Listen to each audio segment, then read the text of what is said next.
Friends, welcome to SRST computer institute. जैसे आप आज आपको न्यू क्लास दी जा रही है केमिस्ट्री। तो फर्स्ट आप हम ये जान लें कि रसायन विज्ञान क्या है। इंट्रोडक्शन ऑफ केमिस्ट्री का परिचय। जैसे हम जानते हैं कि रसायन विज्ञान की उत्पत्ति मिस्र के कीमिया शब्द से हुई। रसायन विज्ञान की उत्पत्ति मिस्र के कीमिया शब्द से हुई, जहां की मिट्टी काली होती थी, इसलिए रसायन विज्ञान का नाम केमिस्ट्री पड़ा। नेक्स्ट, फादर ऑफ केमिस्ट्री, रसायन विज्ञान के जनक। The father of chemistry is mister Lavoisier. Chemistry के जनक सर लेवासिए जी हैं। नेक्स्ट, टाइप ऑफ केमिस्ट्री, रसायन विज्ञान के प्रकार। रसायन विज्ञान को मुख्य रूप से 3 भागों में बांटा गया है। फर्स्ट आपका है फिजिकल केमिस्ट्री। फिजिकल केमिस्ट्री बोले तो भौतिक रसायन। सेकंड आपका है ऑर्गेनिक केमिस्ट्री। ऑर्गेनिक केमिस्ट्री बोले तो कार्बनिक रसायन। Next, inorganic chemistry. Inorganic chemistry बोले तो अकार्बनिक रसायन। तो फर्स्ट आपका है, आज हम लेकर चलते हैं आपको हाई स्कूल कक्षा 10 के फर्स्ट टॉपिक पे, जो कि आपका पहला लेसन है रासायनिक अभिक्रिया एवं रासायनिक समीकरण। वी नो दैट, हम ये जानते हैं कि रासायनिक अभिक्रिया किसे कहते हैं और रासायनिक समीकरण किसे कहते हैं। तो फर्स्ट टॉपिक आपका है रासायनिक अभिक्रिया।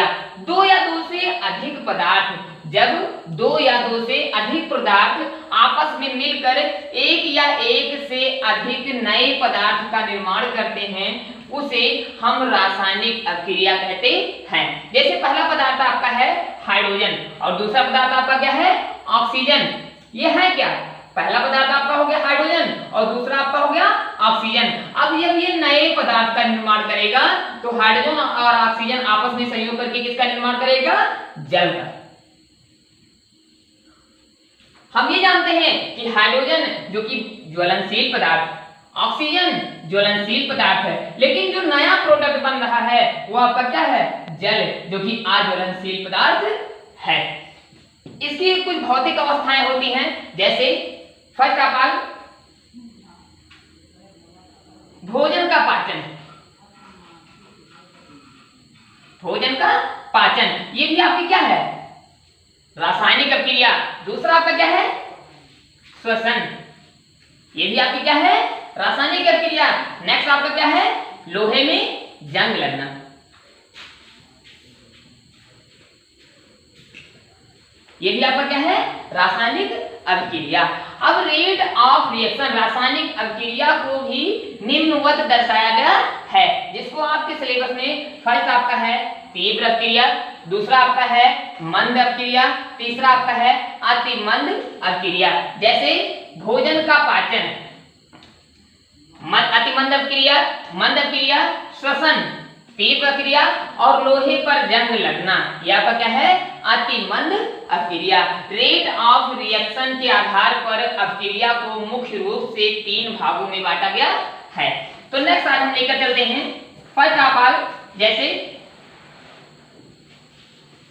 H2SO4 या कोई भी अम्ल हो, H2SO4 में जब हम जिंक की गोलियां डालते हैं, H2SO4 में जब हम जिंक की गोलियां डालते हैं, इस प्रकार के भी अभिक्रिया को हम रासायनिक अभिक्रिया कहते हैं। चाहे H2SO4 ले ले, H2SO4 बोले तो सल्फ्यूरिक अम्ल, HCl बोले तो हाइड्रोक्लोरिक अम्ल।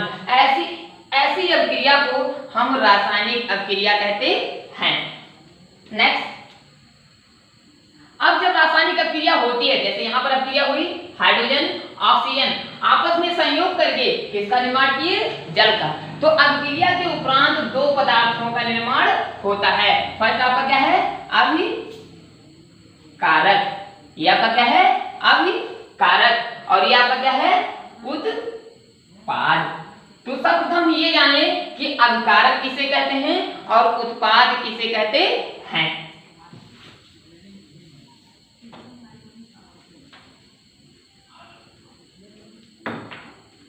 फर्स्ट आपका क्या है, अभिकारक।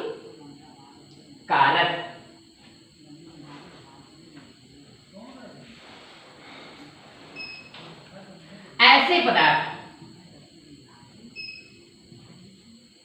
जो किसी अभिक्रिया में भाग लेते हैं,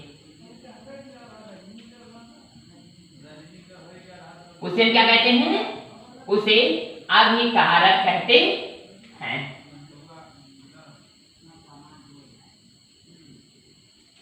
ऐसे पदार्थ जो किसी अभिक्रिया में भाग लेते हैं उसे हम क्या कहते हैं? अभिकारक कहते हैं। जैसे आपको ऊपर बताया गया है कि आपका हाइड्रोजन और ऑक्सीजन क्या है? अभिकारक, और जल आपका क्या है? उत्पाद। अब ये हाइड्रोजन और ऑक्सीजन ये क्या किए हैं? अभिक्रिया में भाग लिए हैं, उसके उपरांत निर्माण किसका हुआ है? जल का। तो इसी से हम ये परिभाषित कर सकते हैं कि ऐसे पदार्थ जो किसी अभिक्रिया में भाग लेते हैं उसे क्या कहते हैं? ऑक्सीकारक कहते हैं। नेक्स्ट आपका क्या है? उत्पाद।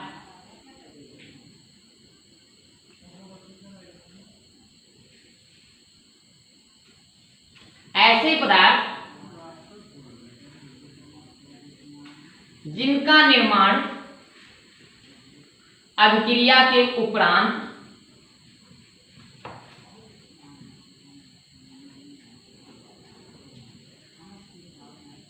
होता है उसे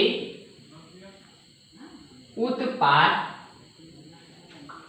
अथवा प्रोडक्ट कहते हैं।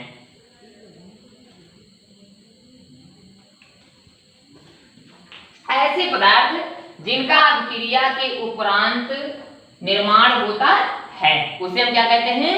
उत्पाद कहते हैं। जैसे अभिक्रिया किससे हुई? हाइड्रोजन और ऑक्सीजन से। निर्माण नया पदार्थ कौन सा बना? जल, जो कि ये आपका क्या है? उत्पाद। तो आज हमको ये पता चला कि रासायनिक अभिक्रिया किसे कहते हैं, रासायनिक अभिक्रिया कितने प्रकार की होती हैं, रासायनिक अभिक्रियाएं कैसे होती हैं। अब जैसे यहाँ पर सिर्फ दो ही अभिकारक थे, हाइड्रोजन और ऑक्सीजन। जैसे कभी कभी होता है दो या दो से अधिक जब अभिकारक होते हैं तो हम एरो के आगे क्या कर देते हैं? जैसे उत्पाद के आगे प्लस से जोड़ते चले जाते हैं। जैसे आपके एक या एक से अधिक उत्पाद बनते हैं तो हम उसको प्लस से जोड़ते चले जाते हैं। नेक्स्ट आपका क्या है? अब ये तो था आपका रासायनिक समीकरण। अब जब रासायनिक अभिक्रिया। अब जब रासायनिक अभिक्रिया में दो या दो से अधिक उत्पाद आपस में संयोग करते हैं, जब दो या दो से अधिक उत्पाद आपस में संयोग करते हैं तो किसका निर्माण होता है? रासायनिक समीकरण का। तो आज हम ये जान लें कि रासायनिक समीकरण किसे कहते हैं। आपका क्या है? रासायनिक समीकरण। रासायनिक समीकरण किसे कहते हैं या रासायनिक समीकरण को हम कैसे व्यक्त करते हैं? सर्वप्रथम रासायनिक समीकरण को व्यक्त करने से पहले कुछ चीजें हमको पता होनी चाहिए। जैसे सर्वप्रथम रासायनिक अभिक्रिया को रासायनिक समीकरण के रूप में निरूपित किया जाता है। किसी भी रासायनिक समीकरण को जब हम व्यक्त करते हैं तो सर्वप्रथम उसको हम किसके रूप में करते हैं? रासायनिक समीकरण के रूप में। रासायनिक समीकरण में फर्स्ट आपका क्या है? अभिकारक और उत्पाद में पदार्थों के प्रतीकों का प्रयोग किया जाता है। जैसे अभी आपको बताया गया हाइड्रोजन और ऑक्सीजन, हाइड्रोजन प्लस ऑक्सीजन जो कि क्या है आपका? अभिकारक, और निर्माण किसका हुआ? जल का। अगर इसको हम रासायनिक समीकरण के रूप में व्यक्त करते हैं तो सर्वप्रथम हम क्या करेंगे? हाइड्रोजन का सिंबल लिखेंगे प्लस ऑक्सीजन का सिंबल लिखेंगे, फिर आपका क्या रहेगा? जल। तो इस प्रकार से हम समीकरण को व्यक्त करते हैं। तो रासायनिक अभिक्रिया को रासायनिक समीकरण के रूप में व्यक्त किया जाता है। रासायनिक समीकरण में ऑक्सीकारक और उत्पाद में पदार्थ के प्रतीकों का प्रयोग किया जाता है तथा प्रतीकों के साथ उनकी भौतिक अवस्थाओं का भी वर्णन किया जाता है। जैसे आपका क्या है? Mg बोले तो magnesium. Next Mg plus O, O बोले तो ऑक्सीजन, बना क्या? MgO, magnesium mono oxide. अब इसकी अगर हम अवस्था का वर्णन करें तो सबसे पहले मैग्नीशियम आपका क्या है? सॉलिड, ऑक्सीजन आपका क्या है? गैस, और जो नया उत्पाद बन रहा है वो आपका क्या है? सॉलिड। इस प्रकार से हम रासायनिक समीकरण को व्यक्त कर सकते हैं या व्यक्त करते हैं। नेक्स्ट आपका है रासायनिक समीकरण को करना, संतुलित करने की विधि। सर्वप्रथम रिएक्टेंट लिए, उत्पाद लिए, आपका क्या हुआ रासायनिक अभिक्रिया, रासायनिक अभिक्रिया के उपरांत फिर क्या हुआ आपका रासायनिक समीकरण। अब रासायनिक समीकरण बनने के बाद में हम क्या करेंगे, सबसे पहले रासायनिक समीकरण को संतुलित करेंगे, जो कि आपको बताया जाएगा नेक्स्ट वीडियो में। Thanks for SRST computer institute.